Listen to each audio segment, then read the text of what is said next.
A man lived in the tombs, not in a town, not in a house, in the graveyard.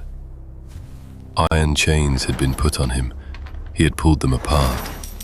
Fetters on his feet, broken. No man was strong enough to subdue him. Day and night he ran through the hills, naked, screaming, cutting himself with sharp stones. He had a name once. By the time Jesus stepped off the boat, he no longer answered to it. When Jesus asked the question, "What is your name?" the voice that came out of the man's mouth was not just his. "My name is Legion, for we are many." Jesus asked him a question. "What is your name?" The man's mouth opened. The voice that came out was not just his. "My name is Legion, for we are many." The story is told in 3 of the 4 Gospels, Matthew, Mark, and Luke. The longest version is in Mark chapter 5. Mark gives us details the others leave out, and the details are what make the story unforgettable. Jesus and his disciples had crossed the sea in a boat. The crossing itself was famous. A storm had risen on the water. The disciples had panicked. Jesus had stood up in the back of the boat and said 3 words to the wind. "Peace, be still." The wind dropped. The sea flattened. The disciples were terrified. They reached the eastern shore by dawn. The country there was called the country of the Gerasenes, Gentile country, foreign ground, ritually unclean by Jewish law. There were hills along the shore, and the hills were full of tombs cut into the rock. The man came out of the tombs the moment Jesus' foot touched the ground. The text in Mark 5 says the disciples saw him from a long way off. He was naked. He was running. He was making sounds no one in the boat had ever heard a human being make. Then Mark records something strange. And, while still running, fell down at Jesus' feet and worshipped him. The same man who had broken every chain put on him, the same man whose strength was inhuman, knelt in front of a Galilean rabbi he had never seen before and put his face on the ground.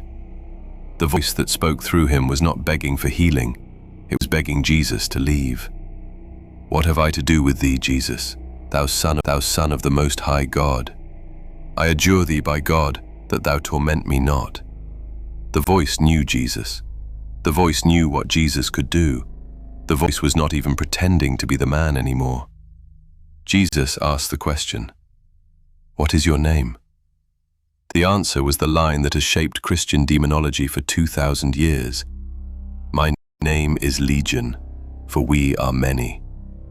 A legion was a Roman military unit. The standard size of a Roman legion in the 1st century was around 6,000 soldiers, 6,000 fully armed men. The man on the ground was claiming to be possessed by a force of that scale, or to be possessed by a force that had chosen the language of imperial occupation to describe itself. Israel was occupied by Rome at the time. Jewish people walking the streets of Galilee saw Roman legions every week, saw the standards, saw the armor, saw the march in formation. The word legion did not mean an abstract crowd. It meant a specific kind of force, coordinated, armed, imperial, foreign, enemy. That was the name the demons gave themselves. What follows is one of the strangest exchanges in the Gospels. The demons begged Jesus not to send them out of the country. They begged him not to send them into the abyss. The text in Luke 8 uses the Greek word abyssos, the bottomless pit. The same word the Apostle John would later use in Revelation chapter 9 when he describes Abaddon's prison. The demons knew the abyss existed. The demons did not want to go there. The demons asked for an alternative. There was a herd of pigs feeding on the hillside nearby. About 2,000 of them, the text says. Pigs were unclean animals under Jewish law. The herd belonged to Gentile owners working Gentile country. The demons asked Jesus to send them into the pigs. Jesus said one word: "Go." The pigs went insane.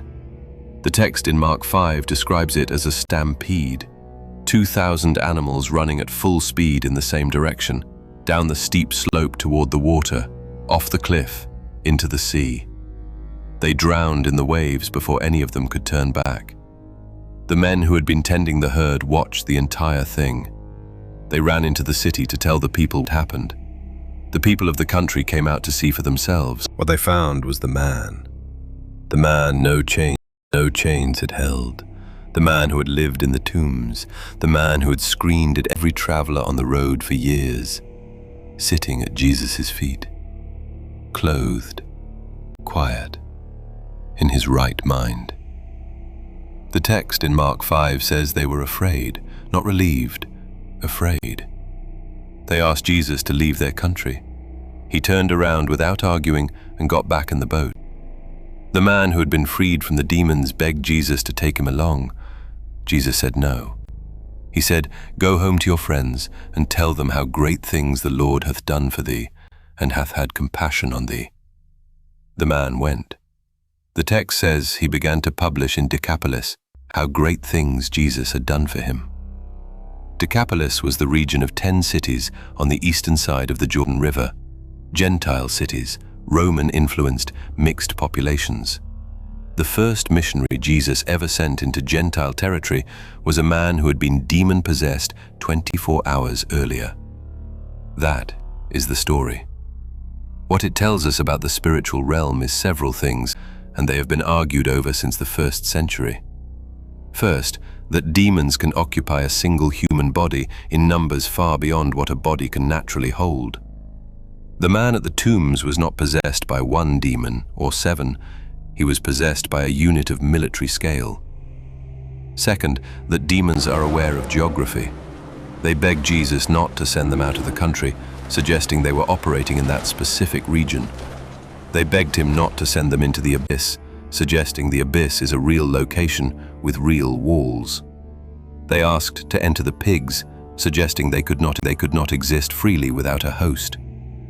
Third, that demons recognize Jesus before any human in the story does. The disciples in the boat had just seen Jesus calm the storm and were still asking each other what manner of man this is. The demons crossed the bay, saw him from a distance, and called him by his proper title in the first sentence. Fourth, and this is the line the early church wrestled with the most, Jesus asked for the name. He did not have to ask. He could have cast them out without speaking, but he asked. The naming was part of the deliverance. The man's transformation was instant. His preaching of what had happened to him spread throughout 10 cities before Jesus ever returned to that side of the lake. The pigs were dead. The country was unsettled. The demons were gone. That is what one encounter with the most unclean place in Israel, a graveyard of unclean tombs in unclean Gentile country, containing an unclean man possessed by an unclean army, feeding among unclean animals, looked like when Jesus stepped onto the shore. Read Mark chapter 5, then read Matthew 8 and Luke 8. Read all 3 accounts side by side. Then tell me what you think.